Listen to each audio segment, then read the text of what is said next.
ഇന്ന് ഞങ്ങൾ ഒരു ട്രിപ്പ് പോവുകയാണ് ആനക്കാംപൊയിൽ. അപ്പോൾ ഫുഡ് ആനക്കാംപൊയിലേക്കാണ് റൂട്ട് എന്ന് പറഞ്ഞപ്പോഴേ ഫുഡ് ഹോട്ടൽ ലിസിന്ന് കഴിക്കണമെന്ന് നമ്മൾ തീരുമാനിച്ചു. ഹോട്ടൽ ലിസി കോഴിക്കോട് ജില്ലയിലാണ്. വളരെ പണ്ട് മുതലേ ഉള്ള ഒരു ഹോട്ടലാണ്. കാരന്തൂരായിട്ട് വരും. അപ്പോൾ ഒന്ന് ഞങ്ങൾ കുറച്ച് നേരത്തെ എത്തിപ്പോയി, ഒരു 11:45. അതുകൊണ്ടാണ് ഇത്ര തിരക്ക് കുറവ്. ഞങ്ങൾ വന്ന സമയത്തൊക്കെ ആളുകൾ പുട്ടും പൊറോട്ടയും മീൻകറിയും ഫിഷും ഒക്കെ ആ സമയത്ത് ബ്രേക്ക്ഫാസ്റ്റും ഉണ്ട് കേട്ടോ. അതാണ് കഴിച്ചുകൊണ്ടിരുന്നത്. അപ്പോൾ നമ്മളൊരു 15 മിനിറ്റ് വെയിറ്റ് ചെയ്യേണ്ടി വന്നു മീൽസ് കഴിക്കാൻ വേണ്ടിയിട്ട്. പിന്നെ അവർ നല്ല വലിയ ഇലയാണ്, ഇല വിളമ്പി ഇല കൊണ്ടുവച്ചു. പിന്നെ ഫിഷ് ഏതാന്ന് ചോദിക്കുകയാണ്. അവിടെ ഇതിപ്പോൾ നമ്മൾ ഒരു ചെമ്പല്ലീൻ്റെ ഫ്രൈ, ഒരു നെയ്മീൻ, ഒരു ആകൂലിയാണ് പറഞ്ഞത്.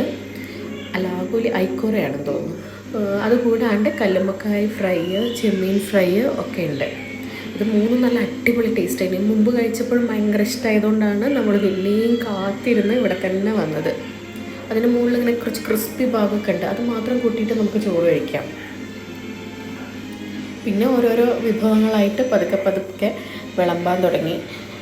ഉപ്പേരി ഉണ്ടാവും, പച്ചടി ഉണ്ടാവും, സാദാ പച്ചടി, പിന്നെ പൈനാപ്പിൾ പച്ചടി, പിന്നെ നല്ലൊരു അച്ചാർ. നമ്മൾ പച്ചമാങ്ങ അപ്പം കട്ട് ചെയ്തിട്ട് ഉണ്ടാക്കുന്ന ഒരു അച്ചാറുണ്ടല്ലോ, ആ ഒരു അച്ചാർ. പിന്നെ ചമ്മന്തി, ഒരു ഇളം കുറച്ച് പുളിയൊക്കെ ആയിട്ടുള്ള ഒരു ചമ്മന്തി. നമുക്ക് ബിരിയാണീൻ്റെ കൂടെയൊക്കെ കിട്ടില്ലേ, അതുപോലത്തെ ഒരു ചമ്മന്തി. ഉപ്പേരി ക്യാബേജിൻ്റെ ഉപ്പേരി ആയിരുന്നു തോന്നുന്നു. കൂട്ടുകറി കുറച്ച് മധുരമൊക്കെ ഉള്ള ഒരു കൂട്ടുകറിയില്ലേ, കല്യാണത്തിനൊക്കെ കിട്ടുന്ന അതുപോലത്തെ കൂട്ടുകറി. പിന്നെ പൈനാപ്പിൾ പച്ചടി പറഞ്ഞു, നല്ല ടേസ്റ്റായിരുന്നു. പിന്നെ കുറച്ച് ലേറ്റായിട്ടാണ് ഈ പച്ചടിയും പുളിയും കൊണ്ടുവന്നത്. പിന്നെ 2 വെജിറ്റബിൾ കറി ഉണ്ടായിരുന്നു. പിന്നെ ഒരു മീൻ കറി, അതായത് സാമ്പാർ, ഒരു പരിപ്പ് കറി, ഫിഷ് കറി. അതല്ലാതെ പ്രോൺസ് മസാലയൊക്കെ ഉണ്ടെന്ന് തോന്നുന്നു. നമ്മൾ ഇത്രയാണ് പറഞ്ഞത്. പിന്നെ ഒരു പായസം വരും, പപ്പടം വരും. ഭയങ്കര അടിപൊളിയാണ്. ഒരുപാട് റേറ്റും ഇല്ല. നമ്മൾ ഇത്രയും 2 മീൽസും പ്ലസ് 3 ഫ്രൈ ഐറ്റം പറഞ്ഞിട്ടും 690 അടുത്തൊക്കെ വന്നിട്ടുള്ളൂ. അടിപൊളി ടേസ്റ്റാണ് കേട്ടോ എല്ലാം. ഇനി മെല്ലെ കഴിച്ചു തുടങ്ങി. നമ്മൾ കഴിച്ച് കഴിയുമ്പോഴേക്കും പിന്നെ ഭയങ്കര തിരക്കായിരുന്നു. പോകാൻ നേരത്തേക്കൊക്കെ നല്ല തിരക്കായിരുന്നു. ഫിഷൊക്കെ ഓൾമോസ്റ്റ് കംപ്ലീറ്റ് ചെയ്തു. നല്ല സോഫ്റ്റാണ്, കറക്റ്റ് വേവായിരിക്കും ചിക്കൻ്റെ.